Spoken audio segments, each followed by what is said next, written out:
ભાવનગરમાં આગામી 16 તારીખના રોજ પરંપરાગત રીતે યોજાનારી દેશની ત્રીજા નંબરની ભવ્ય રથયાત્રાને લઈ અને વહીવટી તંત્ર દ્વારા તડામાર તૈયારીઓ શરૂ કરવામાં આવી, જેના ભાગરૂપે આજે ભાવનગરના મેયરની અધ્યક્ષતામાં સ્ટેન્ડિંગ કમિટીના ચેરમેન કિશન મહેતા, શાસક પક્ષના નેતા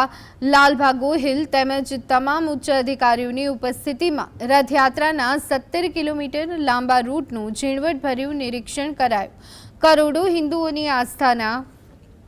કેન્દ્ર સમાન ભીખુભાઈ પ્રેરિત આ રથયાત્રા દરમિયાન ભક્તોને કોઈપણ પ્રકારની અડચણ ન નડે અને સમગ્ર યાત્રા શાંતિપૂર્ણ તથા સલામતીપૂર્વક સંપન્ન થાય તેવા ઉદ્દેશ્યની સાથે તંત્ર દ્વારા રૂટ પર આવશ્યક સુવિધાઓ અને સમસ્યાઓના તત્કાલીન નિકાલ માટેની સમીક્ષા કરવામાં આવી હતી, જેથી વધુમાં વધુ ભાવિક ભક્તો આ ધર્મોત્સવનો લાભ લઈ શકે।